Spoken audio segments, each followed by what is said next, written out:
If you share a room with your sibling and they suffer from sleep paralysis or you do, this story is twisted. Actually, if you share a bedroom with anybody, because my husband has scared me so much. One time he woke up screaming from a nightmare. Guess what that nightmare was? That the dryer was chasing him. What the fuck? Bro, he woke up like, and then I'm like, wake up, because obviously he woke me up all scared. I woke him up and he immediately gets up, leaves the bedroom, and I'm like, I'm not chasing him. I've seen these scary movies. You got me fucked up. And sometimes he's like asleep. I'm on TikTok. Why the fuck is he laughing? Why are you laughing in your sleep? Why?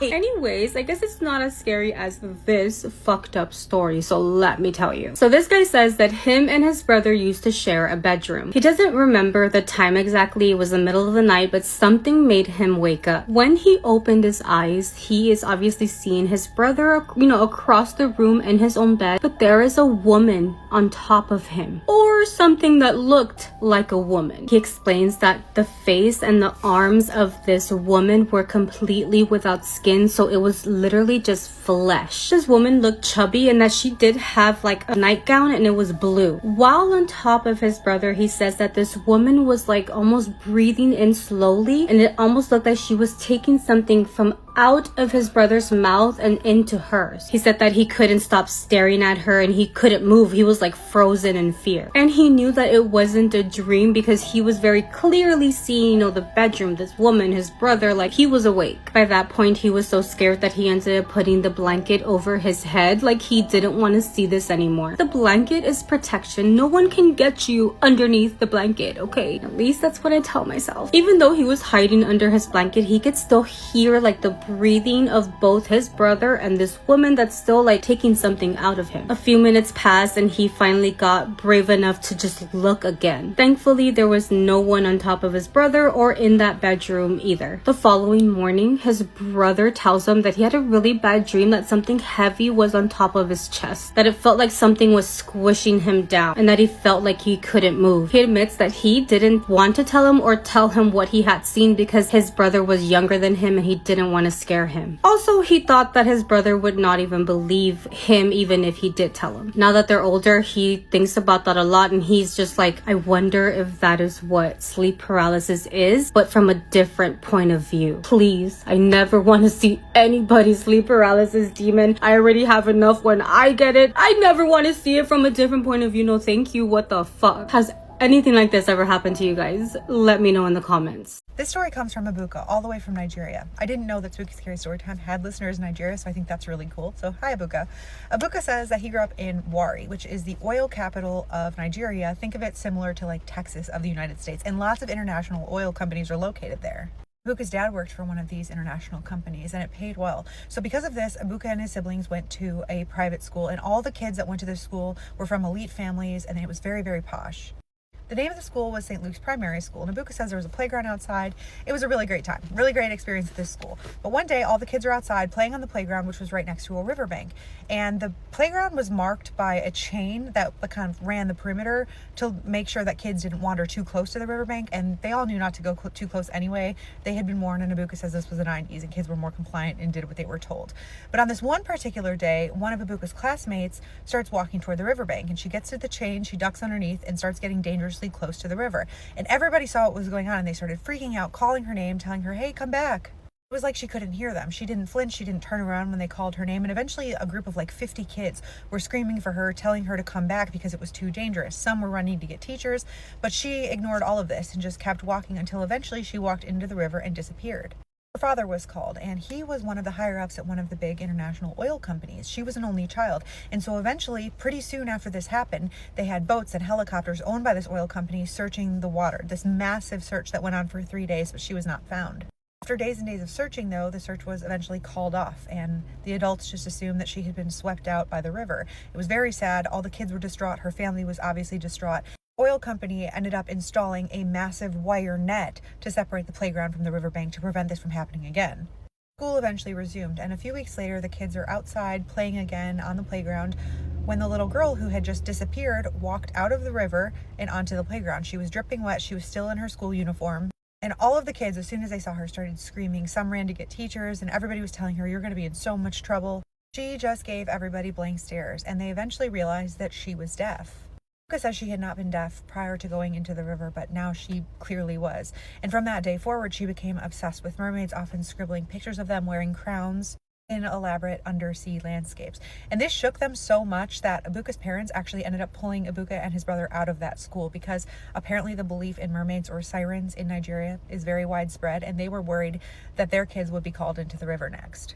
If you have been following me for a really long time, then you know all about all of my hospital scary stories. I worked at a trauma center night shift for about 6-7 years, and the things that went on there late at night are things that I literally still have nightmares about. What if I were to tell you that I am now back at a hospital, and on day one I already had something crazy happen? And before I even start sharing the story, I just want to put a disclaimer that I would never share the name of the hospital or the name of the unit or the name, anything that would like give away any sort of like information for privacy reasons. Also, just in case one of my coworkers happens to come across the story, which the likelihood of that is extremely high. Yesterday was my first day at this new position and this new unit. The girl that I was working with begins to tell me that the place where we work at now used to be like the COVID unit. This is like anybody that had COVID, they would get sent to this part of the hospital. Apparently, of course, like hundreds if not thousands of people ended up passing away, because when COVID was at its peak, it was, you know, many people weren't making it. After COVID kind of died down, they shut down the unit and it stayed empty for years, until I guess about 2 years ago they decided to remodel the whole thing. They gutted the whole unit out and they reopened it and turned it into the unit that it currently is now. She says that when the construction people came in to work on the unit, a lot of them reported having crazy things happening that they couldn't explain. Many of the workers said that they would see full-on apparitions of patients like walking across. A lot of the times it would be so into like what they were doing, like with the work, that it wouldn't hit them until a few seconds later that there's no reason why there should be any patients on that floor. And then when they would go check to look, there would be no one there. Tools would go missing. They had a bunch of electrical issues that they couldn't explain. A lot of them hearing voices, that they would feel like they were being tapped, like somebody was trying to get their attention, but when they would turn around, there would be no one there. One of the main things a lot of them reported was hearing the monitors like going off. Like whenever a person passes away, you hear that beeping noise. They would hear that beeping noises, but there was no monitors on that floor. It was literally a construction site. After the unit reopened and the staff moved in, the activity did not stop. A lot of the nurses reported hearing people yelling, or they would hear someone yelling in one of the rooms, but when they would go check, there would be no one in there. Apparently, there's the one room that has a shower that constantly goes off by itself. And this is not one of those showers that's like easy to go off. It has like a lever. Like you have to like pull the lever in order to get the shower to start, and it goes off by itself. The call buttons for the alarms will go off, but when the nurse goes into the room to check, there's no patient in there. Then there comes me. Every time I walk past this one room, I feel like this void, this sense. I can't explain it, but I have felt this feeling before. I keep feeling like I'm being pulled into this room. It's almost like there's like an open portal that has been opened up, and if you get too close to it, you're gonna get sucked inside. Essentially, this is when a person's getting ready to pass away. You feel that feeling of being sucked in. I have felt it many times before because I worked in the ER where many people would pass away, and anytime a person would pass away, I would feel this feeling of something open up and the person would just be no more. Every time I walked past this one room yesterday, I kept feeling that feeling. And again, I didn't have any knowledge of any of the patients or anything because I'm literally just training. I later found out that the lady that was in that room ended up passing away. She was there getting ready to, I don't want to give too many details, but she passed away. She was there essentially at the end stages of her life, and she passed away shortly after, which explains why I felt that void and that gravitational pull anytime I walked past her room, because literally she was getting ready to transition to the next chapter of her being. So yeah, I may have more stories for you guys in the future, and again, for privacy reasons, I'll never share the name of the hospital or any identifying details, but it's just crazy that on day one I already had something crazy happen, and I already heard the history of the place. And even though hospitals are haunted just because they're freaking haunted, like there's so much that goes on there, and not just hospitals, like churches are very haunted, malls are haunted, movie theaters are haunted. Any place where there has been a large amount of people that have congregated in that one area, there's always going to be energy pull, and there's people always going to get pulled there, especially after they pass away. But all I have to say that whatever was in this unit, especially around COVID times, has not left. It's still there, and I don't think they're going anywhere anytime soon. For the sake of the story, let's call this guy Junior. Also, you got your snack, right? Like your snack, your rolling equipment. Okay. So this is a very interesting story because it's one that I really haven't gotten before. So Junior's an actor, right? He's a rising actor and he works very hard. I gotta put something on my lips, it's so dry. Anyway, so Junior is a rising actor. And this is something he experienced at one of the sets. So basically his agent got him an audition and he went. And it went really good. It was for this scary movie. Now, mind you, before this, Junior didn't know anything about magic, black magic, none of that. He knows about ghosts and stuff, but for the most part, he didn't really believe in all that stuff. He does now, because he watches me, obviously. But this experience was what made him, like, you know, anyway, let me get it. So boom, he auditions and he gets the part. He gets the lead. And he's really excited. And it's a little different because he's done commercials, he's done other parts in movies, but he's never done a scary movie before, you know? And so he gets the part, he gets the script, and he's reading the script, and he's seeing stuff about spells and like chants and stuff like that. And he has to learn these things, right? Just so y'all know, this also only happened like 2 months ago. So boom, he gets the part, he learns his script, and he goes on set. They're filming. And so when it comes, for the most part, like the filming goes great, but when it comes to like doing the chants and the spells and he has to actually act the part. The first time he did it, like the first take, it was fine, but it felt like something switched in him. And so, it's a movie. They have to do different takes over and over again. And so he has to say these chants over and over again. And the more he was saying these chants, the more he just felt dark. He doesn't know how to explain it. He just felt dark. And then it started to affect his behavior. Like he was getting a little meaner. He was getting, it's just like he's not this person. And so boom, a month into filming, he's like a completely different person than Junior. He's rude, he's being mean, and he realizes this about himself, but he actually likes it. It feels freeing. Now, Junior only found me about like 3 weeks ago. And he said, thank God he did, or he would have never knew what was happening to him. So he found one of my stories. He was very interested, so he went through my page like how it always goes. It feels like I can't talk today. Anyway, he goes down the rabbit hole in my page. He's super interested. He's super into this kind of stuff now because he's doing a scary movie. And this could help him be better in the movie. But it wasn't until he kept watching my page like from like 2020 type shit. He started to realize like, wait, these spells that's in this movie, like hold on. Because they got me actually doing and mixing stuff and putting stuff on myself for the part. Am I doing something to myself? Because before, when he realized his behavior, he didn't really think it had anything to do spiritually. He just thought that, he's an actor and sometimes you can really get into character. And that's what was happening to him. But he also started to remember that he's having more nightmares lately. He's waking up at 3 a.m. randomly. And so after watching my page, he decided like, hey, you know what? I doubt it, but I'm not going to take any chances going forward. Like every time I'm about to, start filming, I'm just gonna like say a quick little prayer. He didn't think nothing of it. So the next time he goes to film, once he's about to do whatever, he says a quick little prayer in his head. Right after he says the prayer, one of the lights in the room blows out. He's like, that's interesting. I'm just coincidence. But just in case, I'm gonna say a prayer again. And as soon as he says his prayer, his chest started tightening. He's like, oh shit. Like he had to take the day off type shit. He was cool. Like they had the emergency people. He wasn't having a heart attack or nothing like that. But his chest feels really freaking tight to the point where he couldn't film that day. And so the next time he went to film, he did the same thing again. Only this time, he started throwing up like really bad. So he's like, oh no.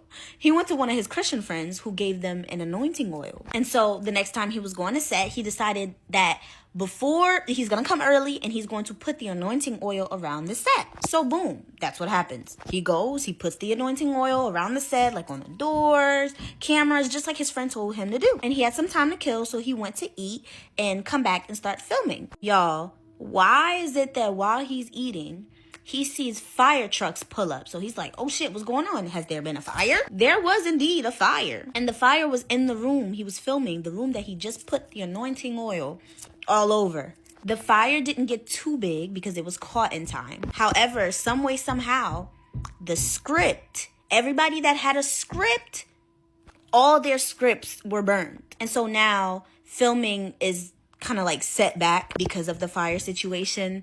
But now he doesn't think he's gonna still do it. I don't think he should still do it because the shit is real. Like the spells that you is probably very much real. The writers probably, it happens so much too. There's a lot of TV shows that y'all watch where the writers are actually putting actual witchcraft in it without really knowing. Or maybe they do and they just don't give a fuck. It makes the show good, so fuck it. So ultimately he decided that he was gonna get my ebook, which he did. He got it, he showed me. And he's gonna try to see if he could like use the ebook, I guess, and then still do the film, which I really think he shouldn't even do the film. Like, still do the stuff in the ebook, but I don't know. I don't think that film is for you, honey. If y'all agree with me, let him know in the comments. He will be reading the comments. But yeah, that's the story, y'all. Don't forget to join the Discord chat. Also, I do have a new song coming out, and last time I posted it, a lot of you guys liked it. If you want to know what it sounds like, just scroll down a couple. You're gonna see a video of me in the car. That's the song. It's like a Caribbean song. Yeah, it's a dance hall song. Ah! Anyway, I love you, bestie. Bye. One thing about a scary story is that it will always include a haunted doll. If you're new here, hi. I usually talk about spooky, scary stuff, and I actually have an email where anyone who has this page can send me their ghost stories. And let me tell you, every single time that I get an email about a haunted doll, I just know it's going to be good. I know it's going to be scary. So let's get into it. The person who sent me the story did not specify if they wanted to remain anonymous or not, so for obvious reasons, I'm going to keep them anonymous. But the person who sent me this email says that this story is actually not about her, it's about her mom, and more specifically, her mom's friend. So, while her mom was in her teens, she decided to stay with a friend for a singular night. And what's interesting about the story is that this was actually her friend's last night staying in her bedroom that they slept in, because her friends and her friend's brother were going to flip-flop rooms. And all that was needed was for the following day to come so they could just flip-flop beds, and that was it. So pretty much everything in her mom's friend's room was in boxes, and they had tidied up so that it could be a smooth transition. And what's interesting about this house is that it was confirmed to be haunted. The mom's friend's family knew that there was like something there, but they knew it was not malicious. They knew it was not evil. It was a pretty chill spirit, and it just like kind of wandered around, and they knew it was there, but it never bothered anybody. So the spirit would open doors, it would make itself known, etc., which is very tame in comparison to the other stories that I have read. Anyways, after the day was over, her mom and her mom's friend got ready for bed, and I guess her mom's friend slept with this gigantic clown doll. Like, we were talking about a 3-foot, 4-foot doll. I guess this friend just slept with it next to her every single night. But instead of falling asleep with the doll right next to her, she fell asleep with her arm draped over its head. And after everybody fell asleep, her mom wakes up in the middle of the night to her friend screaming. And when the person who sent me this email's mom sat up, she saw her friend throw the doll across the room. And when this girl's mom asked her friend, like, what happened? Like, what's going on? She screams and says, that doll burned me. And she held up her arm that was draped over this thing's head. And sure enough, there was a welted mark on her arm. This girl's mom and her friend calm down, they kind of collect themselves, and they just go back to bed. Wake up in the morning, swap rooms, and this is where it gets very scary. They cannot find this doll. And when I say they stripped this house down to basically its bones, and they still could not find it, how a 3-foot or 4-foot doll goes missing, I have no idea. They even emptied out her friend's room and they could not find this thing. The person who sent me this email closes this out by saying that her mom actually has a fear of clowns, and she thinks that this is the reason why. Because to this day, even after they moved out of the house, they could not find this freaking doll. And I cannot even begin to imagine if I moved into a new house and this doll just appeared. Anyways, that's gonna do it for me. Stay tuned for my ghost stories. Guys, listen to this story I just came across. It freaks me out a little bit because this has actually happened to me. I want to know, has it ever happened to you as well? This mom writes, everybody in the family feels like there is a kid missing. She says, I have 4 kids. I know I only have 4 kids, but lately it feels like I am missing one. Like there's an extra one that I am missing. She says when they go out, she gets really flustered when she does the head count because she can't find the 5th child. Like, obviously, then it hits, yeah, I only have 4, but like there's that inner gut feeling that hits. That's the way I'm putting it because, guys, this has happened. I'm telling you, I have felt this before. She says she has to consciously remind herself that there are only 4, but it's like her heart doesn't believe it. So she says, but it's just something she's got to stuff back down inside and move on about. But then it just keeps getting weirder. So get this. Her parents then had sent the children some money, and they sent them $500. And she calls and she's like, Mom, why did you send so much money? And she's like, because we wanted to send $100 per kid. Again, she only has 4 children, right? And then she pauses for a long moment and just kind of laughs it off and says, oh, we just must be getting old thinking that there are 5 of them. Okay, so next she says, they're all hanging out around different places in the house, and one of her daughters walks into the living room, and she just kind of looks around with a sad look on her face. And she goes, I know we're all here, but our family just seems small. Like, are you freaking kidding me? And then her son chimes in and agrees with the daughter about this. He says, now mind you, she has not shared her thoughts and feelings about this phantom 5th child. She said she wouldn't dare because the kids already look at her like she's this ancient person at 40. But yeah, like, how weird is that? I'm telling you, I have had times before where I like start making plates for dinner and I go to make a 4th plate. I have 3 kids. Or like I call everybody to get their coat on and they're packing up and getting in the car, and like there's this emptiness inside of me, like I'm forgetting something because I got to get the 4th one ready, and there is no 4th child. And sometimes it like makes me really sad. Sometimes I can't explain the feeling, but like I have absolutely felt this before. What do you guys think? Do you think that this is something just like it's a motherly instinctual type of thing? Nothing else, just that desire to have more, to take care of a village of children? Or is there something beyond that? Let me know what you guys think in the comments. I definitely want to know if anybody else has ever felt like this before. It would be also interesting to know if any men have felt this before, or is it just us mothers with these maternal instincts? Oh, and if you have a creepy story of your own, I would love to hear it, possibly share it. Just go ahead and send it to the email that is in my bio. And as always, if you're new here, don't forget to follow for more creepy story time. Scary story time while I make slime. Hi guys. It's been almost a month since I posted my last video. I just been going through some things, guys. I'm back though. This story was sent in by fans. Get your money's worth and let it drain. Starting off strong, Kimmy was a cheerleader and she lost a bet to the football players, unfortunately. The loser of this bet and their entire team had to go in this old house in the middle of the woods. I think I should make the slime blue. I don't know. Should I just keep it as clear? I don't know. Kimmy didn't want to do the bet in the first place, but her cheerleader friends was like, girl, come on, you're being boring. They lose the bet and they have to camp in this abandoned house in the middle of nowhere for 2 days, okay? Locals in the town said the house was haunted because the man who used to live there unalived his entire family in the house. And ever since then, there has been sightings of a baby crying, a woman screaming, and a man yelling, okay?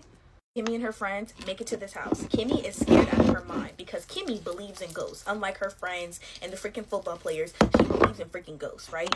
Within the first couple of hours, strange things start to happen. They start to see things move off of shelves. One girl said she felt someone pinch her arm even though she was around nobody at the time. And now, at this point, Kimmy has felt something whisper in her ear for the past 3 hours now. Kimmy's ready to go home. And what sells the fact that she's ready to go home is right as they're going to bed, she feels something scratch the back of her neck. And no one was around her, by the way. So when she asked one of her friends to check what the crap that was, she has 3 scratch marks going down her entire freaking neck. Go home. I don't even care about the bet. Out of the entire cheerleading group, there was only about 5 girls there. So 3 girls at this point have seen, heard something, or watched something move off the freaking shelves. At this point, Kimmy is freaked out because why? Y'all, she got scratch mark going down her freaking neck. So she's telling the other girls, y'all, let's just go. Like, this is weird. This is creepy. This is unsettling. I cannot sleep here. Other girls is like, no, we have to commit the bet or the boys are going to make fun of us. Da, da, da. So at this point, everyone is laying down, and the 2 girls that still haven't seen anything, they don't really believe the other girls. And so out of nowhere, those 2 girls hear their names being called and they start to walk upstairs. The other 3 girls are trying to stop them. It's like they're under like what is that word? They're hypnotized. While they were walking up the stairs, they were like saying these weird words that no one could freaking stand, and they were just repeating it and repeating it and repeating it and repeating it until one of the girls threw something at them and they snapped back into it. And out of nowhere, they felt this weird, like, I can't even describe what they said in the messages, but like they felt this weird like gush of air shift towards them. So they just left everything and booked it in the middle of the woods in the middle of the freaking night. This is why I say don't play with the freaking woods, y'all. Don't play with the freaking woods, especially if somebody is saying it's haunted. I don't care if somebody told me to do a bet and I lost it. Nigga, I'm not going to the middle of the woods. My ring light officially broke, so I'm using my iPad light. Yeah, but this is the slime, y'all. I'll definitely show y'all when it gets clear in like 2 to 3 days. But I put these cute little like pink, what are these called? Like holographic things in there. And yeah, the slime's stretchy. It poke. Okay, bye y'all. Let's read another scary Reddit story. This one is so freaky because it could happen to literally anybody. I had just recently started using Tinder a couple of days before this happened. I had honestly just downloaded the app to mess around because I was bored one night. I was on it one night and saw a girl named Ash that lived about 30 or so miles from me. I decided not to pay for the app to get all the features on it, like seeing who liked you and being able to message people, but this girl had her Snapchat in her bio. I thought she looked pretty attractive, and she said she was looking for people to talk to, so I added her on my Snapchat. I ended up going to sleep a little bit after that. The next day while I was at work, she added me back. We started talking about casual things like where we went to school, if we had part-time jobs, and stuff like that. This went on for about 3 days, until one night I texted her and she didn't respond for a bit.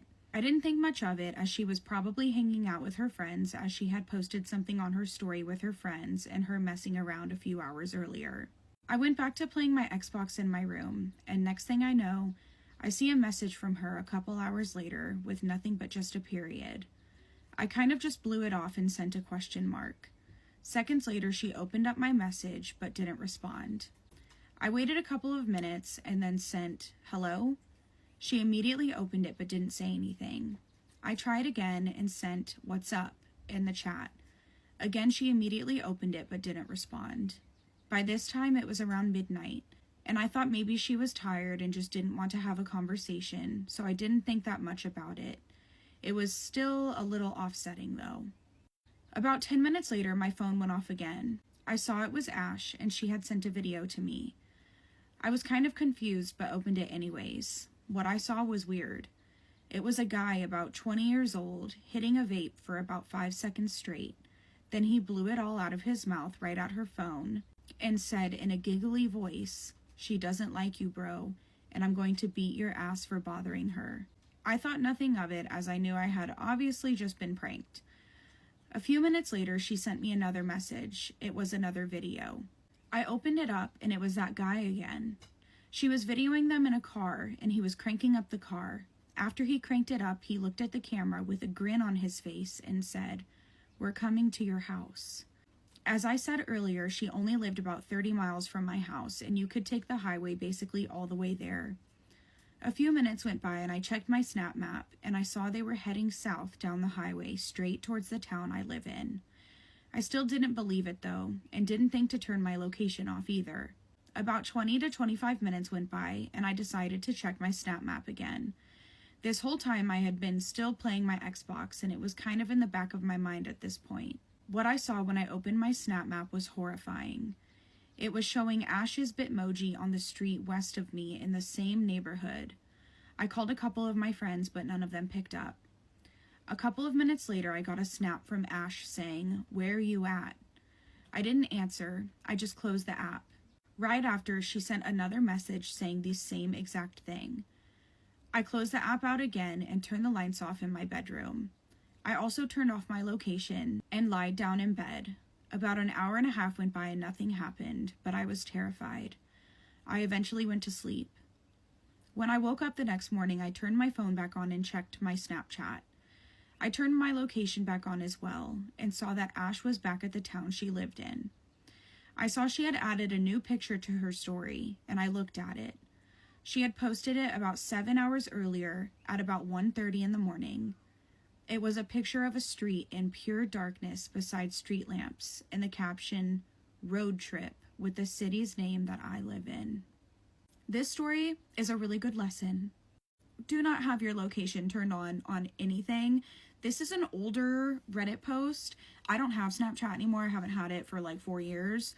So I don't know if you can still like show your location on there, but if you can, you definitely should not do that. You never know who you're really talking to. So just be safe on the dating apps and all of the other apps. That could literally happen to anybody, and that's so creepy. We don't even know if Ash is like actually who she is in her pictures. That could have been like some big ass dude. Who knows? Anyway, let it be a lesson.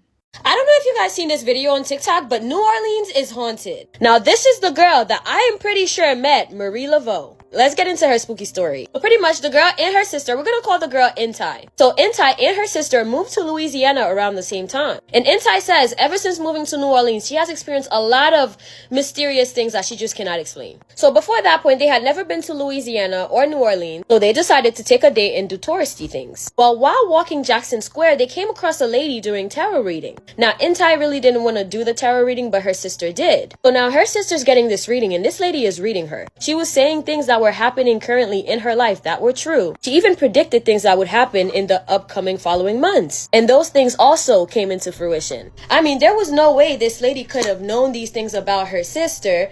So they just pretty much laughed it off and paid the lady on Cash App. Went about their day, and about 3 months later, the sister realized that everything that the lady predicted actually came into fruition. Out of curiosity, they decided to go and find the lady again. Went back to Jackson Square the next day after realizing that everything came true, but they went looking for the lady and she wasn't there. There were other vendors in the area that had been working there for like 10-15 years, so Intai decided to go up to the other vendors to ask basically like, you know, about her whereabouts.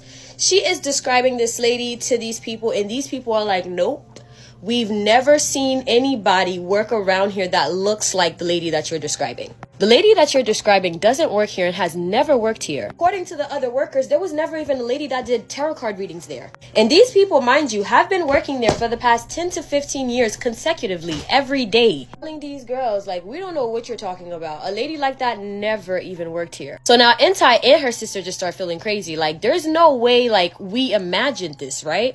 Intai was the one who paid the lady, so she remembered that she paid her via Cash App. Opened her Cash App to get the lady's name.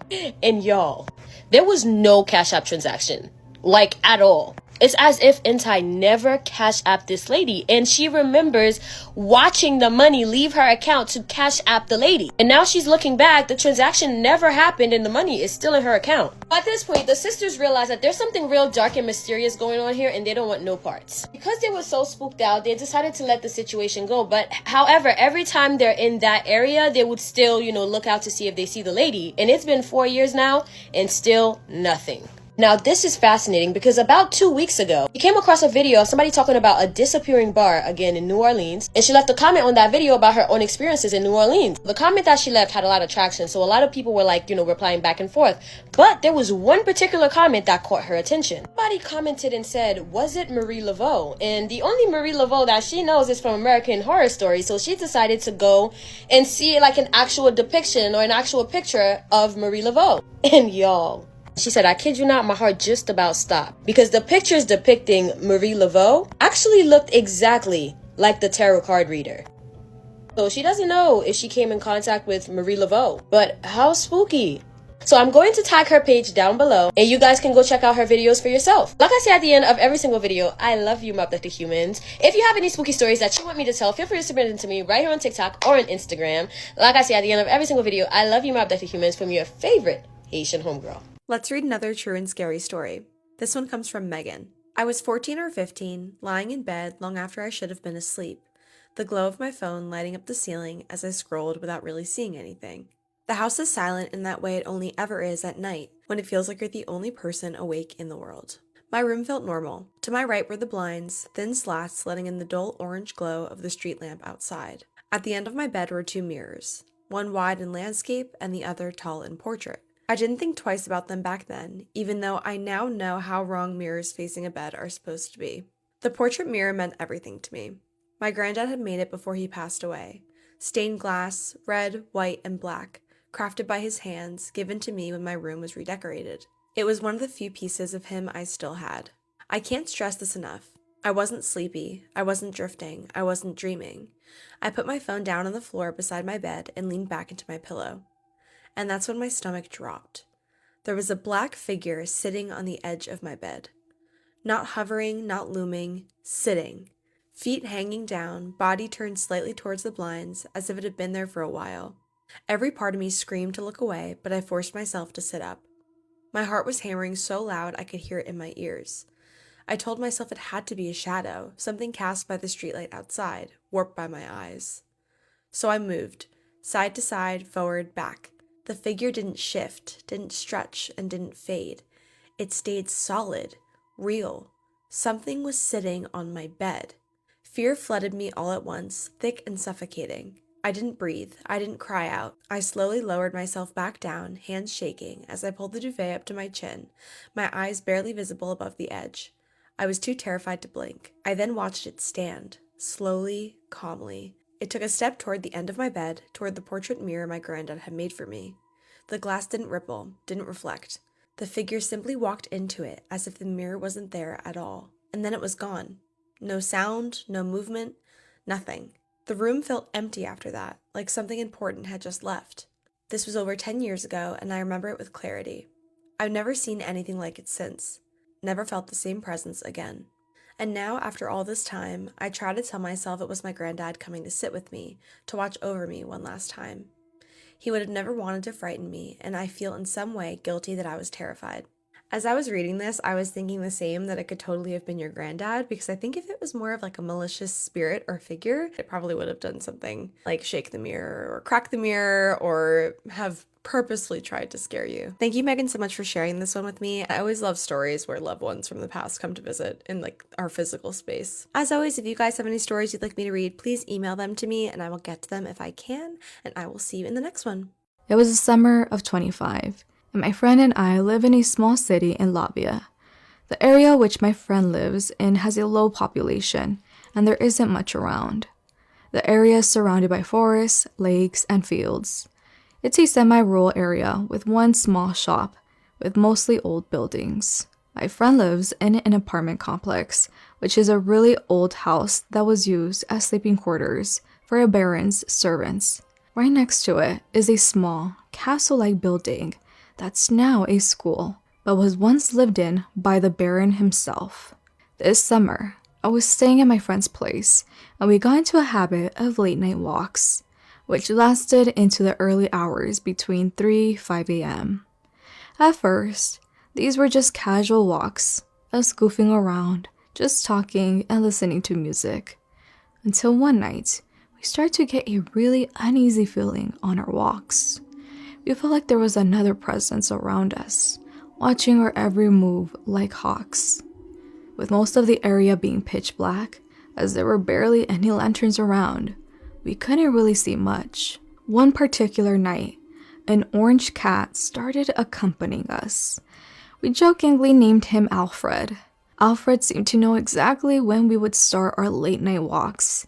He would be waiting outside my friend's door and would only appear at night.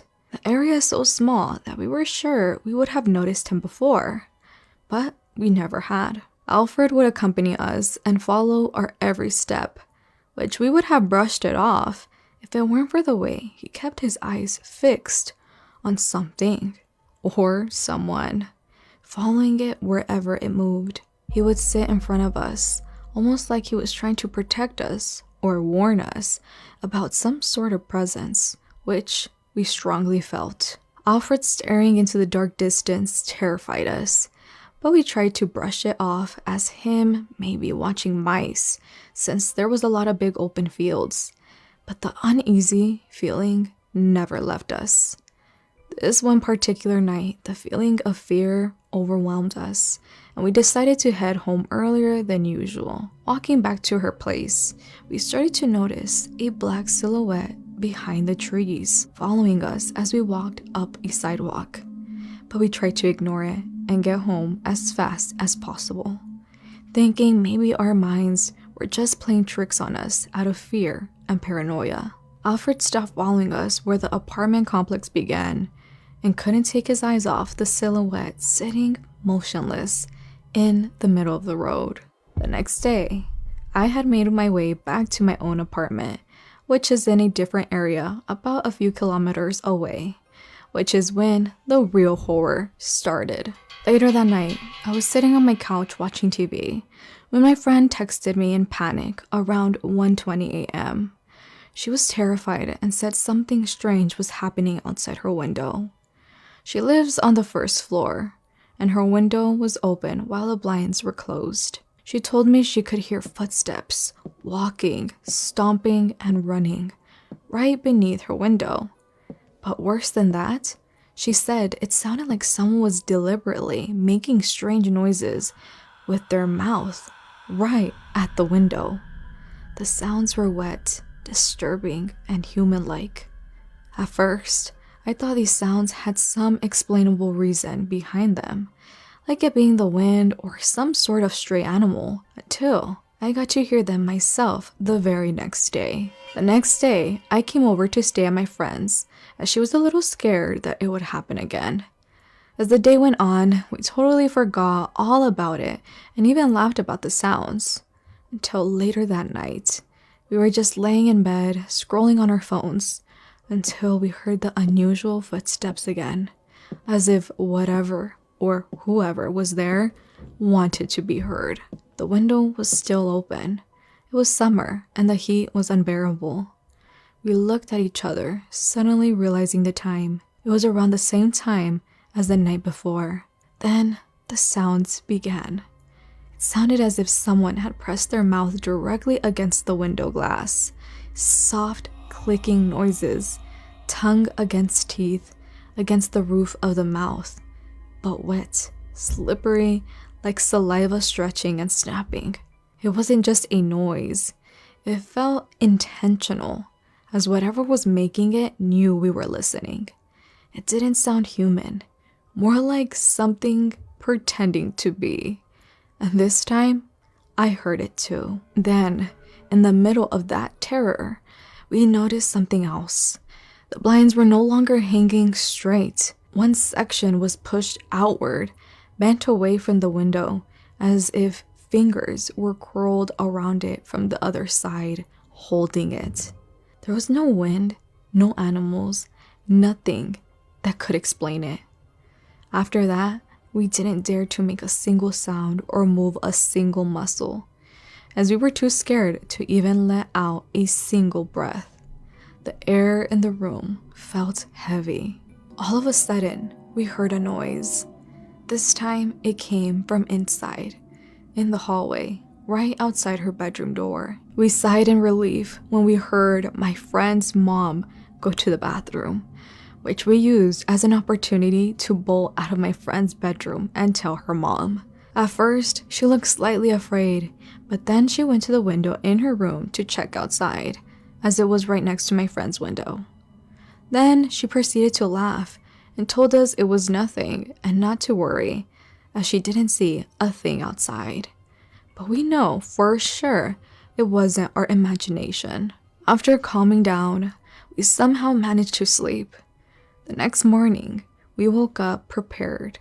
We spent the day researching ways to capture any evidence, as it had happened for the last 2 days. Sitting on the balcony, having breakfast, we came up with the idea of using one of our phones to record the sound. We were sure we would get some proof. As the night approached, we obsessively checked the time, waiting for 1 a.m. to arrive. To our disbelief, nothing. If you have any explanation for this, we would be overjoyed and extremely grateful for extra opinions on this to ease our minds. Hello Daisy, my name is Amira, and I'm from the UAE. I never really had the courage to send my own story before, but something about this experience has always stayed with me. This happened last December here in the UAE. In our Arab culture, the desert is a big part of our lives, especially in winter. Families often go out there at night to sit together, light fires, cook food, and talk for hours. It's very normal for us, and it usually feels safe when you're with your family. That night, my family suddenly decided to go to the desert around 9 p.m. While we were driving, I started to feel really uneasy for no clear reason. My chest felt tight, and I had this strong feeling that something was wrong. I even told my cousin about it, but she laughed and said I was just overthinking. When we arrived, everything felt normal again. We set up the fire and food, and everyone was laughing and enjoying themselves. After helping out a bit, my cousin and I decided to go for a walk. We were joking, gossiping, and just having fun. My mom warned us not to go far because there was no phone service and it was dark. We promised we wouldn't. As we walked, the desert became very quiet. There was no wind, no sounds, just our footsteps. That's when we noticed a small light far ahead, low to the ground, like a lantern. We laughed about it and joked that it was probably another family. We even joked about a desert legend we grew up hearing about. Without really thinking, we followed the light. But no matter how much we walked, it never got any closer. That's when we turned around and realized we couldn't see our family's fire anymore. Panic hit both of us at the same time. My phone battery was low, there was no signal, and everything around us looked exactly the same. The light flickered again, farther away, almost like it wanted us to follow it. I felt a strange pull toward it, even though I knew it was wrong. My cousin grabbed my arm and told me not to move. Then we heard what sounded like breathing. It sounded close and slow, but not coming from one direction. We ran without even thinking, and instantly, the light disappeared. After what felt like a long time, we finally saw our family's fire again. They told us we had barely been gone. Later that night, I couldn't stop thinking about the legend called Abu Thanos. People here say he appears in the desert at night as a moving light. They say he lures people away from safety until they're lost. Some people even say they hear voices or breathing when they follow the light. I never believed these stories before. I always thought they were just meant to scare us as kids. But after that night, I stopped walking in the desert alone and always stayed close to my family. And I never follow lights I can't explain anymore. Curiosity was definitely going to kill me. Have you noticed how we've not built any new cemeteries? Like any city, town you go to, they still have the same cemeteries they've had for hundreds of years. And people pass away all the time, yet these cemeteries never seem to fill up. There are always open plots of land where you can bury someone. So where are the bodies? Where are they going? What's happening to them? I've got this interesting theory that I've heard. Now, in the 1970s, there was this movie called Soylent Green.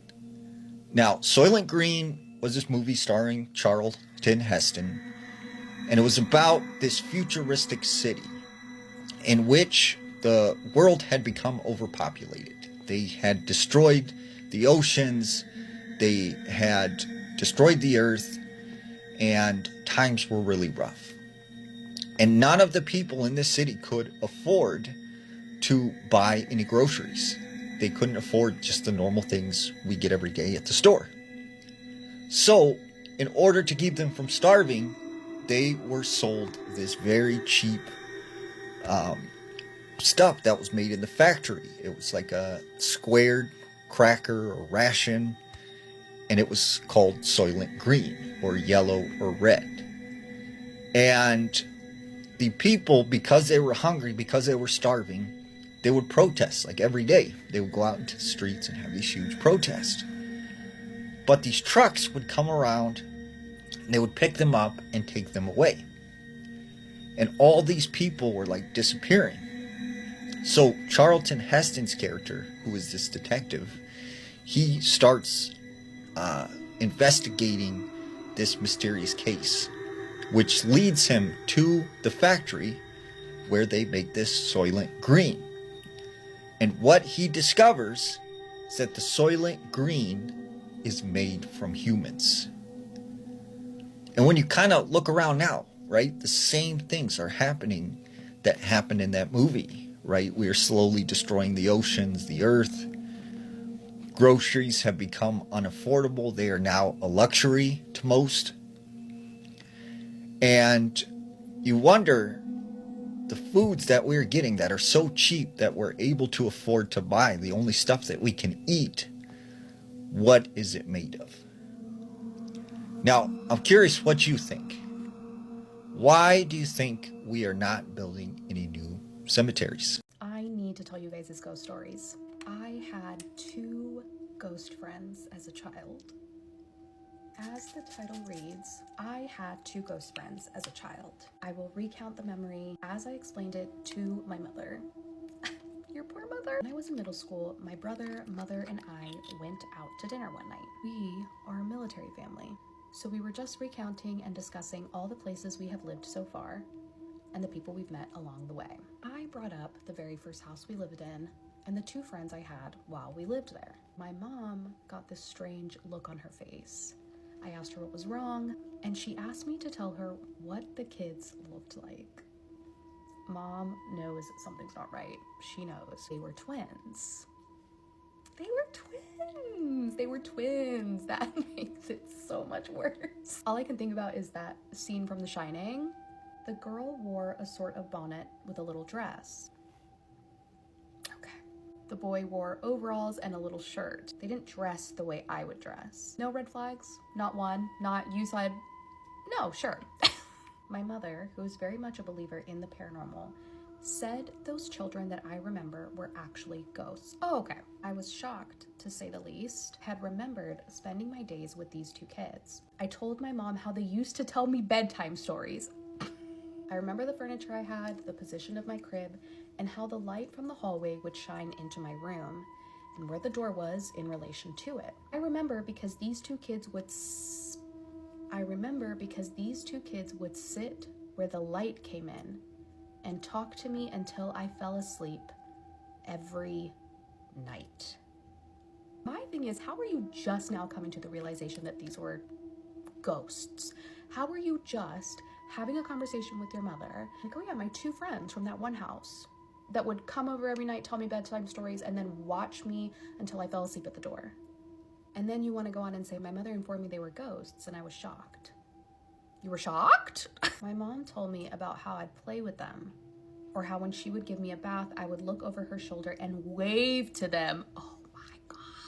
She said she had no fear of them. She noticed that I stopped talking to them or about them, and asked me one day what had happened. I apparently told her that their mother had finally come and found them, and that they all left together and I never saw them again. This one starts off, I'm an undertaker and something happened. I am an undertaker and have been for the past 8 years. I've always been skeptical when it comes to the afterlife, especially the paranormal, until today. Oh my God, something happened I cannot explain. I was cleaning unclaimed ashes out of the funeral home where I work. We're moving out of the old Victorian, of course it's in an old Victorian building. We're moving out of the old Victorian building we operate in. For the past week, we've been making a slow transition, moving out of our current home into our new one. In our basement, we have unclaimed ashes going as far back as the 1970s. I just had my headphones in, putting the boxes into bags so we could send them to the local crematorium for them to be scattered. Oh, I didn't know they do that. I must have put away hundreds of boxes of ashes without even thinking about it. I was just listening to a podcast, getting another task ticked off my to-do list. I was putting one box into the bag and felt my body and brain freeze with the word no, but I didn't hear anything. It's hard to explain what I felt. The best I can explain is that my own free will had gone, and I was ordered to stop what I was doing. I stopped immediately and put the box of ashes in my hand onto the table. On closer inspection, there were 2 boxes I was going to put in 2 separate bags, one small box and one normal-sized one. Let's just say for privacy reasons, one box was labeled Hannah Williams. On top of Hannah Williams' ashes, there was a box labeled Baby Williams. Oh, my heart. I presume they are mother and baby, who I was about to separate into 2 separate bags, which I find quite spooky because I didn't read the labels before. Oh my God. I was just doing a mundane task as fast as I could with my exiting duties and clearing the premises. I was just trying to get a few things done as fast as possible and was not paying attention to the names. I just needed to get it done. My heart! Make slime with me while I talk about the scariest things that I've experienced over the years. We're gonna be making clear glow in the dark slime, or I'm gonna try to make like clear glow in the dark slime. You already know, get your money's worth and what? Let it drain. So I had a bay window as a kid, and the bay window overlooked the front yard, and then I had a window that overlooked the backyard. And so one day, y'all, I'm chilling. I don't remember if my sisters were in the room, but I'm chilling, and I literally see a man walk into our yard and then continue to walk himself in the backyard. Me being a literal child, the first thing that I did was tell my dad that there was somebody in our backyard, right? So when I did that, this man came back and said there was nobody out there. He brought his bat and everything. He said there was nobody out there. And I know I'm not tripping, y'all, because guess what? That freaking gate, we had this big gate, 2 gates in our backyard. And it was one for our neighbor's house and then one for the neighbor that was behind us, right? And guess what? Guess freaking what? Them gates, this is the glow in the dark stuff, but them gates were both like at least 15 feet high. There was no way in the time that I called my dad, and keep in mind his room was right there, so like 20 seconds max, that he could have hopped that gate and skedaddled. And how did he even know the layout of our backyard? I don't know how much I gotta put in here, so I'm just gonna put that much, okay? Period. To this day, that's still unexplained, and me and that man made eye contact. I know I'm not tripping. So when I was younger, I would have dreams of people that had passed away that I never met in my life. Like, I would have vivid dreams of what they looked like, what they sounded like. And I feel like it scares me now, because how's that even freaking possible? Well, I just added this cool holographic crap to my other slime, but I'm gonna add it to this slime as well. I don't know. Pink on pink just eats. Come on. There we go. I also want to say, like, these are like low-key kind of years in between. Like, it's not happening like back to back to back to back. We're gonna fast forward to when I was living with my mom when I was like 16. My mom had 2 ghosts in her house. One was good and one was bad. And the good ghost, like, oh my gosh, I just got freaking goosebumps. The good ghost would like open and close the doors, turn the sink on, turn the sink off. The bad ghost would literally slam the doors. Like, you would hear people stomping and no one's in the house with you. And my sister just told me a story time while she was by herself. Like, my mom asked her to go get something, and she seen us like a long, skinny, like palish thing. Oh my gosh, I'm getting goosebumps. Palish thing on the freaking couch. Like, it was laying on the couch, and she thought that it was somebody that I'm not gonna name. And so then when she came back, it was nobody there. And so she touched the couch, and she said it was so freaking cold. She felt like it was like the freezer. Take me out. But when I moved to New York, I would constantly. Now, when I moved to New York, I was seeing things back to back to back to back to back. I was seeing faces on the stairs. I was seeing people like walking. Nobody was there. I was seeing women in like the 19th like century freaking outfits. And I'll never forget the freaking lady in white. She was by my freaking grandma. Like, y'all, yeah.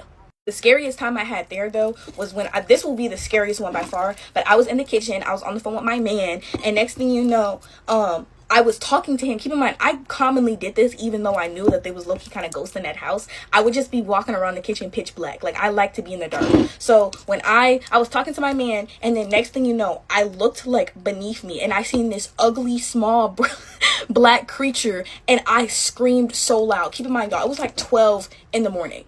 12 in the morning, and I screamed in the top of my lungs, and I was like, oh my gosh. And then I immediately just like went to go lay down, and my man was like, what the crap did you scream for? I was like, bro, I seen something. Y'all, I think this slime is gonna be pretty. I don't know if it's gonna glow in the dark, because I don't know if I put enough in there, but like, I definitely think it's gonna be freaking pretty. But look, it's coming together. It's nice and pretty and pink. I put a little bit of these fruits in here, just a little bit. It don't need a lot. And then as of recently, the last thing that I seen was I was leaving the neighborhood that I live in, and I seen somebody walking up to the car, and like I asked my mom if she seen him, and she was like, I don't see nobody. And then when I looked back, there was nobody there. Can't tell you what, did I overactivate it, y'all? No, I just wanted it to stop being sticky. Clear, no. Oh, okay, I fixed it, because I got the slime hands. Okay, y'all, bye. I'll start off by saying that I have horrendous sleep paralysis. If I don't sleep on my back, I'll see people in my room as I'm falling asleep. I'm also a chronic sleep talker, so most nights you can find me chatting while I'm asleep. For this reason, I have a sleep recorder app on my phone to track what I'm saying so I can have a laugh in the morning. This recorder only starts recording when it detects movement or talking, and this particular night, 2 years ago, while we were staying in the same holiday home in Stoke Fleming, the voice recorder picked up someone talking at 2. I should say that it was only myself and my other half staying there. I'd like you to form your own opinions on it. But in the recording, there's a shuffling, breathing, and completely asleep. And then to us, it sounds like a breathy woman's voice saying, I'm here. Around 3 seconds in. After you hear this voice, you can hear me sighing quite close to the phone, but the other voice sounds a lot further away from the mic, so I know it wasn't me. My partner's voice is deep and isn't really capable of sounding like that. When we woke up in the morning, excited to hear what I'd been chatting about, we were petrified to hear that voice instead, and dreaded the next 2 days that we'd be sleeping in that room. On a few occasions I've had sleep paralysis there, but I don't recall anything odd happening that night that corresponds with the mysterious whispering. I should also say that there was no one staying nearby at the time, no one walking past, etc. I think that's the scariest part, as whatever it was is definitely in the room with us. We haven't heard anything else in Devon or caught other voices elsewhere other than on our own, but now every time we stay in that room I'm reminded of that woman's whisper. Sorry that there isn't much of a backstory or explanation, but I couldn't not share it with you both. I'd love to hear your thoughts and opinions about it. I've attached the clip to this email, so here we go.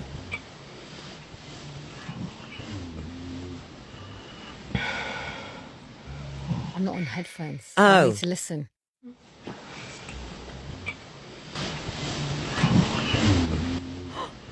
Oh my god. And can you hear her sighing at the end? Like, it's so weird.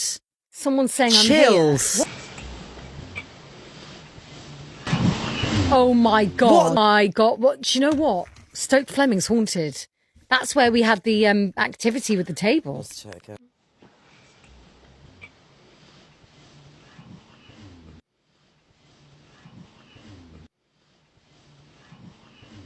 If you're looking for something fun and a little spooky to watch, then I recommend Tales from the Res. Now, if you're curious about this show and you like things like Tales from the Crypt, Tales from the Hood, really any anthology, then this TV show is the thing for you. And it's got a similar format to those other series that I just listed. Now, this TV show is narrated by Uncle Randolph, and Uncle Randolph is an elder of the Blackfoot tribe. And what he does is narrate what are actually allegories, and you are not so much a viewer as you are a visitor. And you're coming to visit Uncle Randolph as he tells you these tales that are meant to inform the way you move and the decisions that you make. And he does so in the format of storytelling, if you couldn't tell from the Tales from the Res title. But one of the things that I enjoyed about this TV show was that each episode is really easily consumable. I don't think any one of them is longer than 30 minutes. I do think it opens up really well, although I will say you have to give some grace with the quality. And I will say that the storytelling is interesting. There are certain cultures that I find myself very curious about, and Native culture is one of those. And I think what makes it even more interesting is that with there being so many tribes and so many indigenous people here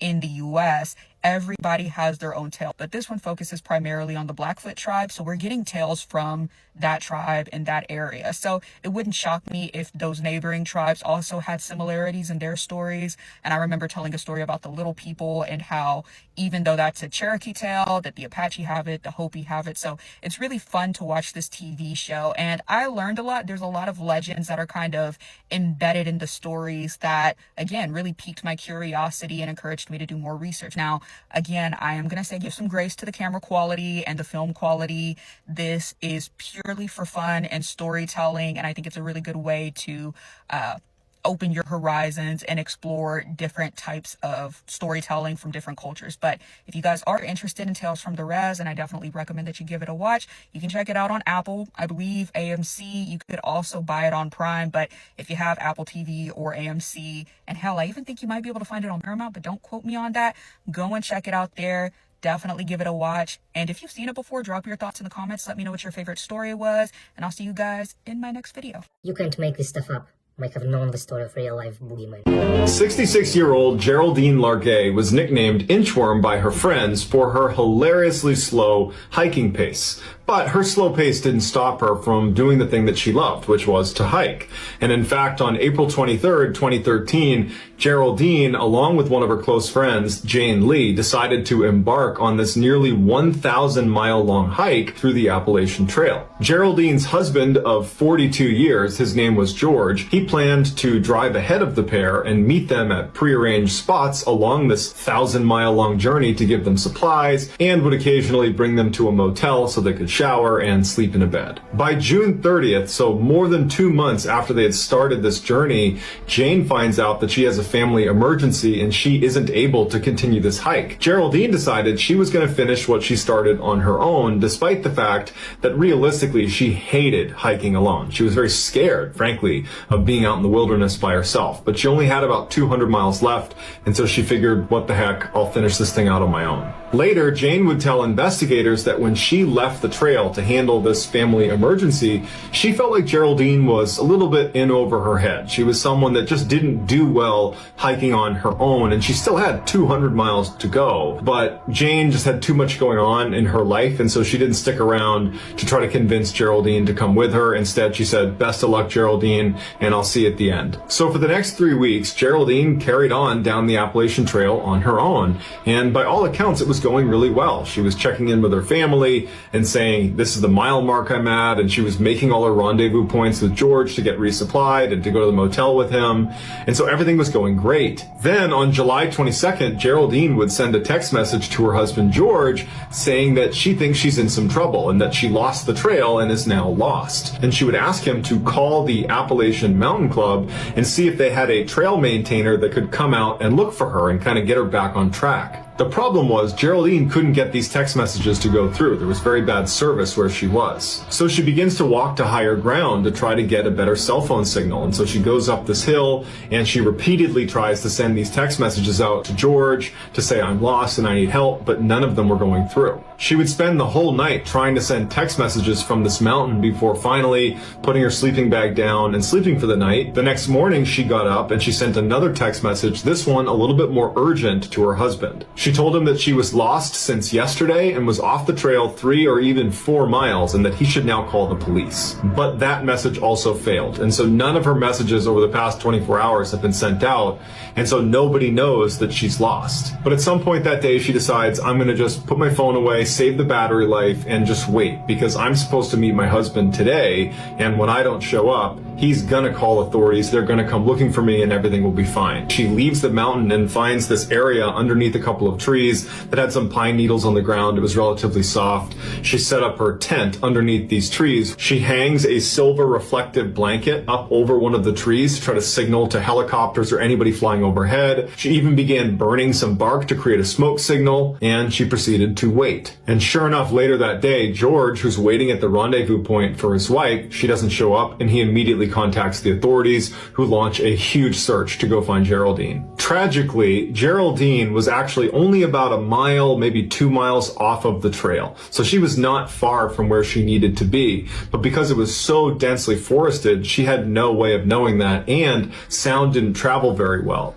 So over the course of the next 2 weeks, as this huge search with helicopters and planes and people on horseback and hunters and all these people in the area, they didn't find her. They might have come very close to her without knowing it, but again, because it was so densely forested, they never linked up. So on August 4th, about 2 weeks into this big search, they end up scaling it back and say, sorry, but we can't find her. The whole time this is going on, Geraldine stays at her campsite. She doesn't go anywhere. She figures, this is my best chance to survive. And she's staying very positive. She has this journal that every day she would write inside of it a daily observation, and she would also write letters to her family. All of these messages were incredibly positive. She was very much expecting to be rescued and would have this great story to tell. But as days went on and no one was finding her, you could tell in her writing that she had come to terms with the reality that she was not going to make it out of here alive. And so before she died, she wrote this beautiful message to her husband and to her daughter. When you find my body, please call my husband George and my daughter Carrie. It will be the greatest kindness for them to know that I am dead and where you found me. No matter how many years from now, please find it in your heart to mail the contents of this bag to one of them. 2 years later, a forester would be in the area and would come across Geraldine's tent that was now crumpled and collapsed. And inside, he would find Geraldine inside of her sleeping bag with the journal over her chest. And inside the tent, she'd kept it neat and clean all the way to the very end. This is someone that went out with absolute grace. Back on July 22nd, 2013, the day Geraldine would go missing, she woke up and she was all smiles and motivated to start the day. She heads off down the Appalachian Trail at about 6:30 in the morning, and she passes by another hiker who stops Geraldine, and apparently this hiker saw Geraldine's smile and said it was so infectious that she had to take a picture of her.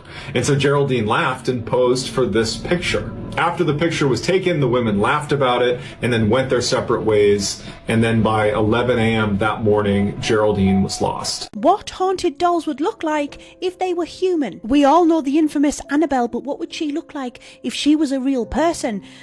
Wow, she is absolutely terrifying. What about Chucky? It can't be bad, right? Oh, who is that? Who is that? It does kind of look like Chucky in female form. What about Okiku? Okiku is a Japanese haunted doll who, by the way, has human hair that grows. She is absolutely terrifying. So how this is going to transform into a human, let's find out. This right here is a horror movie. Picture this, it is 3 a.m, you are fast asleep. There is a sound that has woke you up from the bottom of the bed, and who is stood there? But this, Okiku, she's going to find you. And if not, she's going to visit you in your dreams. Terrifying. The question is, should we continue and do more of these dolls and ask AI what they would look like if they were a real person? If you can think of a doll, let me know. We buried our mother that afternoon. So who the hell was on the other end of the phone who sounded exactly like our mother? Story time. So our mother wasn't well. She was seriously sick. She lived on her own. We lived in different cities, myself and my siblings. So when we had the news that our mother suddenly passed away, we were all sad. We made arrangements, plans, everything for the funeral, for the burial. My mum didn't live too far from the graveyard because that is where our father was buried. So she wanted to be close by. So it made things even easier for us. We got there. We had the burial. We had the funeral. My siblings had to go back because they've got lives to live. They've got other plans as well. I, on the other hand, decided to stay in my mum's house to just arrange and sort a few things out. I was sat there going through old pictures of all of us. That is my parents, myself, my siblings as well. I had this smile on my face. I started sorting out my mum's documents. I didn't realize that time had gone that far. I heard the phone ring, which is my mum's landline. I looked up at the clock. It was 12 midnight, and I wondered who could it be ringing at this time of the night. I thought it might be one of my siblings, just to let me know that they've arrived home safely. So I answered the phone. It was silent for a few seconds. Then I heard heavy breathing down the phone. I was wondering what is going on. Maybe someone got the wrong number. Then in a distance, I heard this horsey voice, a voice that sounded too familiar. And it was that of my mother, the woman that we had just buried that afternoon. Why did I hear her voice on the phone? She said, "Please, let me in, it's too cold." At first, I thought maybe I'm just hearing things. Then she said, "Please, why are you letting your mother stand out there in the freezing cold? I'm outside the house, please let me in." I panicked. As I went to put the phone down, she said, "I'm really freezing." I hung up. I could not sleep a wink that night. I waited the next day. Late in the afternoon, I opened the door. My soul nearly left my body. Tell me why there were strange scratches on the windows. Also, there were muddy footprints that led back to our mother's grave where we had just buried her the afternoon before. I rang my siblings. They couldn't believe it. I did not know who the hell was on the other end of the phone or who the hell was stood outside my mother's house and who those footprints belongs to. This is a story out of Nashville, Tennessee. There was a man named Will, and he said when he was 13 years old, his parents left him home alone. Well, he had been home alone many times before, and he never had any problems. But his parents had always told him, if anyone ever comes to the door, do not answer. Well, this particular night, he's playing some video games, when all of a sudden, he gets a knock at the door. And he's like, who could be at my house like this late at night? He hears the knock again. Boom, boom, boom. So he goes downstairs, and he's kind of like, well, I can't open it. My parents said not to open the door. It's just, this is like really weird, because I've never had anyone knock at the door when I was home alone. Well, he says through the door, "Hey, who's there?" And he hears this young girl's voice respond. Hey, please, can you let me in? I need help. There's been a car accident and my boyfriend's hurt badly. And he said, like, at first he thought, oh, it's just some young girl that like needs help. But he said something like seemed off about her voice. It sounded almost like a recording. And he's like, I'm not supposed to let anyone in. Like I'm not supposed to let anybody in the house. I'm alone. And once again, you know, boom, boom, boom. Please let me in. Like I need help. And he's like, look, I don't think I can do that. I can call like 911 for you. And the girl responds like, no, you have to let me in right now. Please. I need you to let me in. And he's like, no, I can't do that. I'm sorry. Like, I can't let you in. And she's like, please, you don't understand. There's a really bad accident and I need help. My boyfriend's hurt. And he's like, well, did your boyfriend have a phone? Or, you know, like, don't you have a phone? And she's like, no, like, he's hurt right now. Please just let me in. Like, come on right now. Open the door. And he's like, no, I can't do it. You're going to have to go somewhere else. And he said all of a sudden, like he hears the handle start jiggling on the door. Like someone is trying to turn the knob and come in. And so he yells, like, I'm going to call the police if you don't leave. Stop jiggling the handle. And he said all of a sudden it stopped. But then the next thing he knows, he hears a loud thud up against the door, like something's hitting the door and trying to knock it open. So he runs off immediately and he grabs a phone and he calls 911. They tell him to go hide in the closet and wait till the police get there. Well, he hears this thudding sound, you know, like it's getting louder and louder. It's hitting the door really, really hard. And then finally he hears police sirens. So he hears a knock at the door again, and this time it's the police, and they're like, we're outside, and he sees the police lights and everything. So he opens the door, and they're like, what's wrong? And then he's like, there was a girl at my door, and she said there's been an accident, and she needed help. And the police are like, we need you to come outside for a second. And he's like, okay. And he comes out the front door, and they go, do you mind telling us how this got here?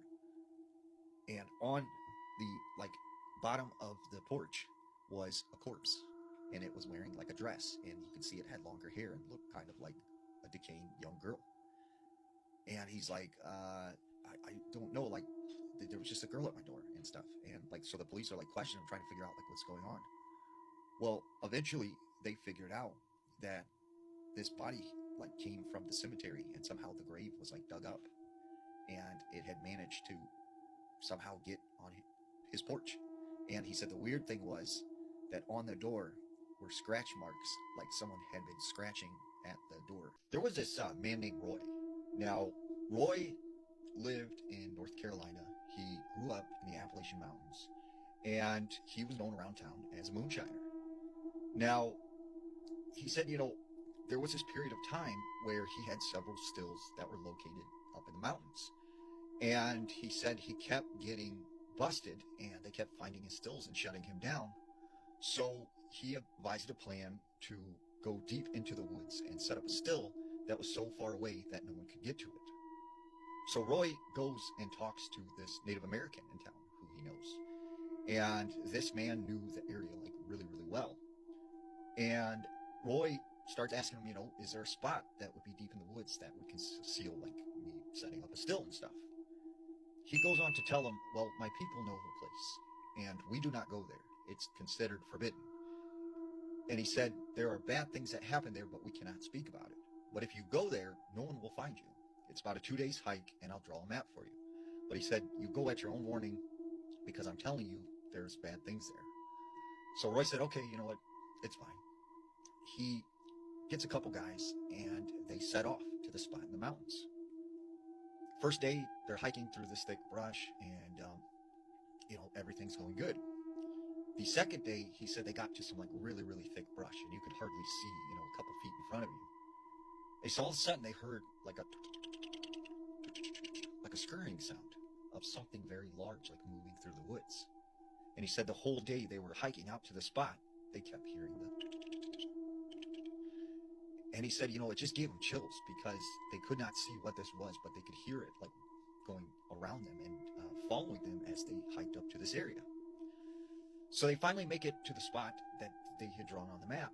And one of the things that Roy noticed was there was this clearing.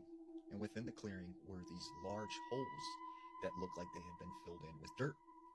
And he said he could tell something had been digging in this area But whatever it was fairly large because these were like 3 foot, 4 foot wide.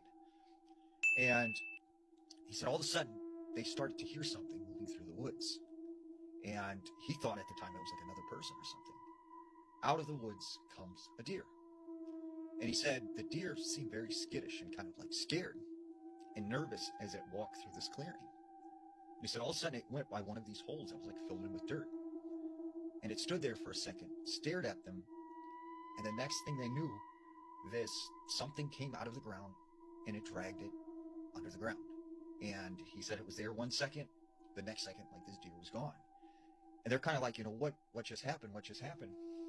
And so Roy walks over to this hole that's like filled in with dirt, and he sees like 4 things kind of sticking out of the dirt. And he said the best way to describe it was it looked like a pipe cleaner, like these pipe cleaners were sticking out of the ground, but they were, the size of a baseball round. And he said all of a sudden they started moving, and that's when he realized these were the legs of spiders. And so he, runs out of the area, grabs his guys, and is like, hey, we got to get out of here. We got to leave. And they're like, what's going on? What's going on? And Roy said then he had to decide, because it was getting dark, do they hike through the woods at night or do they camp somewhere? So he decided they would camp. They set up their tents and everything and make a campsite. That night, while they were camping, all night long, he said they could hear like scurrying and hissing sounds like all around them. The next morning when they get up and they get out of their tent, he said their campsite was completely covered in spider webs. And he felt that them staying in the tents actually saved them, because he felt like it confused whatever these large spiders or whatever they were that was out in this portion of the Appalachian Mountains. In all of my time covering haunted locations, I don't think I've ever talked about Alcatraz. The hauntings here started well before it was a federal penitentiary, including the Native Americans who thought that evil spirits dwelled here. In fact, when members of the tribe would break the law, they would sometimes be isolated to the island or banished to live there among the evil spirits. So it's not surprising to think that this place might still be haunted to this day. When talking to guards who used to work at Alcatraz, there was the obvious things like hearing people sobbing, moaning, the terrible smells, and there was also an entity that they called the Thing. This was just an entity that they would see with glowing eyes. Officers also believe that they frequently saw full-body apparitions. These could have been anything from guards to prisoners to soldiers. Even the warden of Alcatraz was a skeptic. He did not believe in ghosts, but one day when he was giving a prison tour, he heard a woman sobbing, and he wasn't the only one who heard this. The people who were on the tour with him also heard this. This left him shook up. They said that the sobs sounded like they were coming inside the walls. This was not just coming from a certain place. It was coming from inside the walls, and then suddenly a very icy gust of wind swept through them. The sobbing stopped. But it's not just like actual ghosts that they're seeing. They've also heard the gunshots and cannon shots coming from some unknown war that's going on, or unseen war that's going on. Could this all just be the ghosts from the past? Guards would frequently also smell smoke coming from the laundry room. When they went to investigate, there was often like really dark black smoke rolling out of the laundry room, but a couple of minutes later the smoke would be gone and nothing was ever on fire. D block was the hole, so if you were in trouble, you were sent to the hole. This was in D block, and this is considered the most haunted location in the entire prison. Now, while this was still an active prison, this is the scariest story that I read from there. There was a man who was put in the hole. He very quickly started screaming, saying that there was something in the cell with him with glowing red eyes. The inmate kept screaming all through the night, and then suddenly the screams stopped. The next morning, he was found in his cell. He had passed away, and the scariest part of this whole thing is he had a terrified face. He also had marks on his neck, indicating that he had been strangled. The autopsy revealed that this was not self-inflicted. Honestly, that's terrifying. That story in itself made me never want to visit Alcatraz, but what are your thoughts? Would you visit? Would you do the exploring? Because I think I'm good.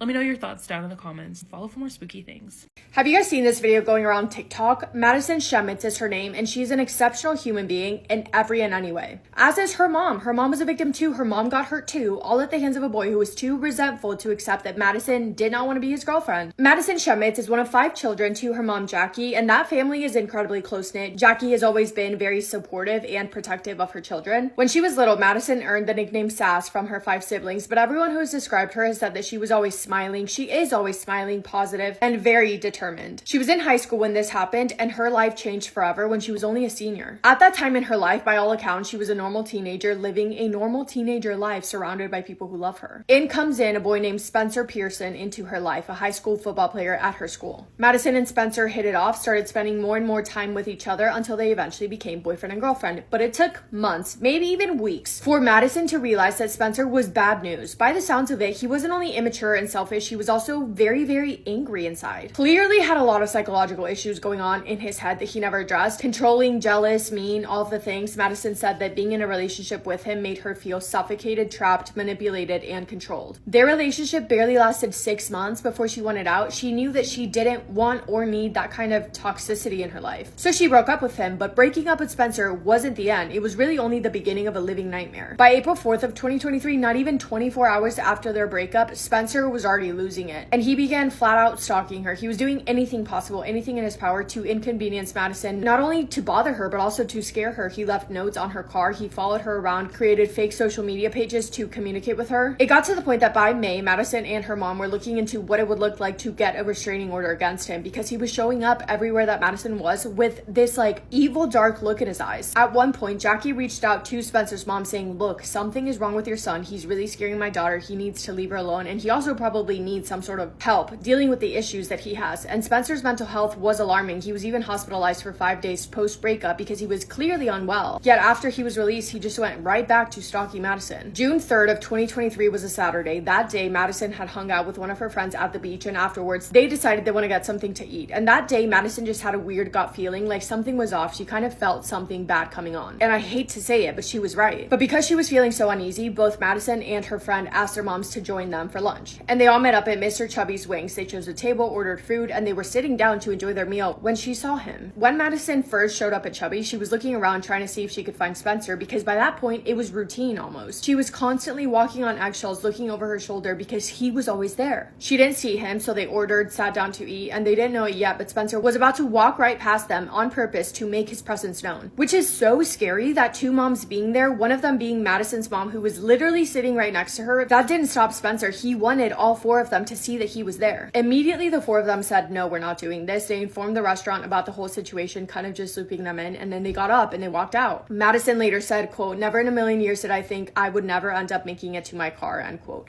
Surveillance footage captured what happened next. As Madison was walking towards her car, she heard a deafening scream behind her coming from her mom. She was trying to warn her. Spencer Pearson had sprinted out of the restaurant and was running full speed at Madison in front of everyone in daylight in the parking lot. He sprinted to her until he reached her, and then he started stabbing her 17 times. He stabbed Madison 17 times. And the only reason why he stopped was because Madison's mom, Jackie, had sprinted over to stop him, and he had turned his attention onto her and began stabbing her as well. Madison would later recount remembering every single second of those horrific moments, the terror of seeing him running towards her, falling to the ground, and feeling every single injury. All 17 to her body, to her chest, to her arms, to her back. She felt everything until she didn't, because then she lost feeling from her legs down, and that terrified her. So like I said, without hesitation, without even thinking of her own safety, her mom had thrown herself at Spencer, pulling him off Madison. He stabbed her too, in the forehead, hand, and leg. The muscles in her hands were severed from the bone because of the injuries. Across the parking lot, a 22-year-old man called Kennedy Armstrong had just pulled into the parking lot with a friend when he heard the screams, and Kennedy, without hesitating, ran as fast as he could across the parking lot to pull Spencer away and tackle him to the ground. In the middle of the struggle, he was also stabbed in the hand, the wound severing an artery and causing nerve damage, but that random stranger running over to help saved not only Madison's life, but probably her mom's as well. Think about how much worse this could have ended if Kennedy had not been a hero and put himself in danger in order to help, and also if Jackie wouldn't have intervened. A flood of 911 calls were made by everyone who was witnessing the horrific crime scene, and first responders arrived as soon as they could. Madison was rushed into emergency surgery at Memorial Hospital in Jacksonville. She had 2 chest tubes inserted, and doctors worked frantically to save her life. Her mom was also taken into surgery. Madison was paralyzed from the chest down, and she knew it. She knew it when she was lying down on the floor outside in the parking lot in the crime scene when she could not feel her legs, and she knew it now when she was lying in the hospital bed, unable to feel anything. The doctors told her that she might not ever walk again, but lying in that hospital bed, Madison made herself a promise that she would walk again, that she would walk at graduation, and that she would eventually walk into that courtroom to face him. Throughout the following months, Madison spent a lot of time at the Brooks Rehabilitation Center in Jacksonville undergoing both PT and OT, and the fight in her was so inspiring, not only to her doctors, her therapists, everyone around her, but also to other patients, other victims. She was working so hard because she had a promise to keep to herself.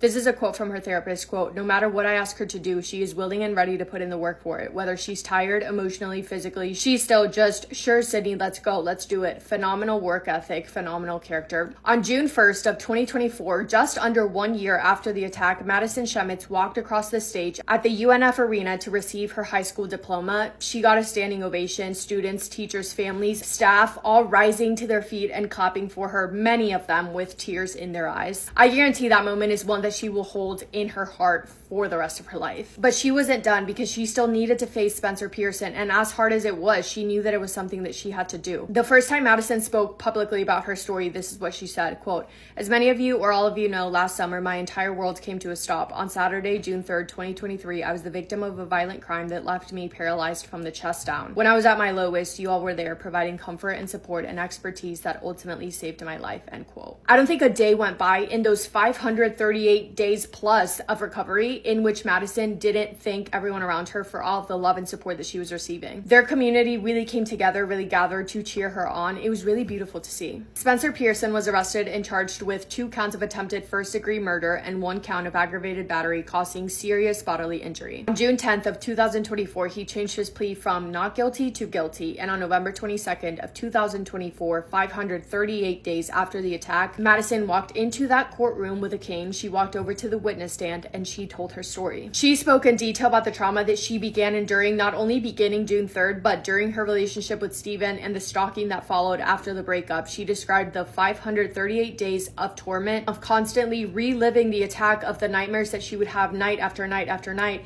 But she also talked about how she wasn't going to let this define her. She talked about her friends and family and how thankful she was for them. She thanked all of her doctors and her PT and OT therapist, and she said a big thank you to both her mom and Kennedy for being the heroes that saved her life. 20-year-old Spencer was sentenced to life in prison without the possibility of parole. Kennedy has become like family to Madison and Jackie, and that makes me so happy to say. All 3 of them have obviously created this strong bond between them, and they care so deeply for each other. Madison is now in college. She's attending Florida Atlantic University, and she is pursuing a degree in criminal justice with a minor in social welfare. She has done so many great things, one of those being partnering with the One Love Foundation, and she has spoken publicly numerous times telling her story, so you guys should definitely look her up on social media. And Jackie, her mother, was awarded the Carnegie Medal in September of 2024 for her heroism. That is all for today's video. Thank you for spending time with me today and for listening to Madison's story. Go make sure that you check her out. Hope you guys are having the best day. If not, go do something to make it the best day. Make somebody happy, and I will see you in my next video. Massive kiss on the forehead to every single one of you.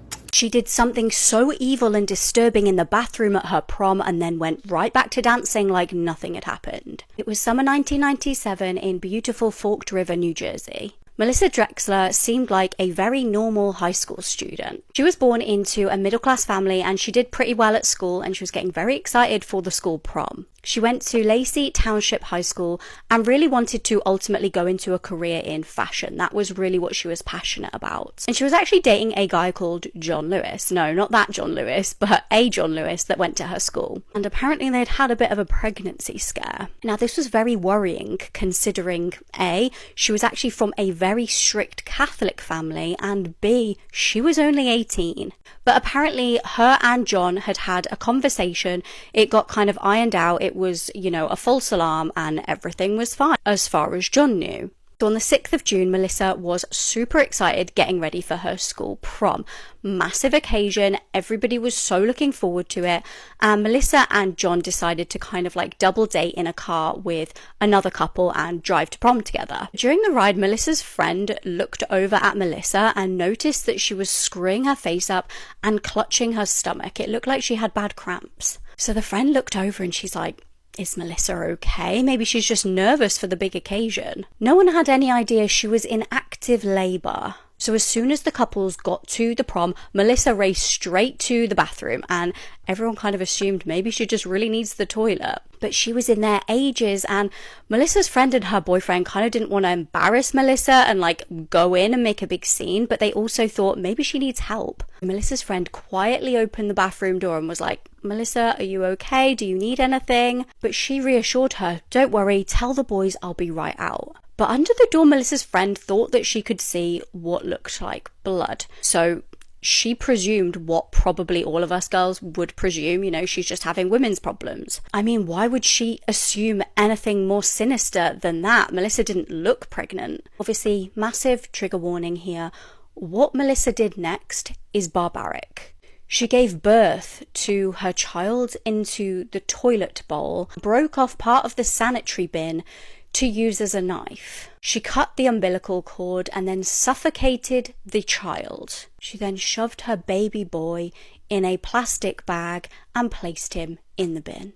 As if nothing had happened, she miraculously just appeared from the toilet, grabbed a bite to eat from the salad bar, and just started dancing with people on the dance floor. It wasn't until a teacher entered the toilet and thought, "Why are there loads of paper towels everywhere? Why does it look like there's been blood on the toilet?"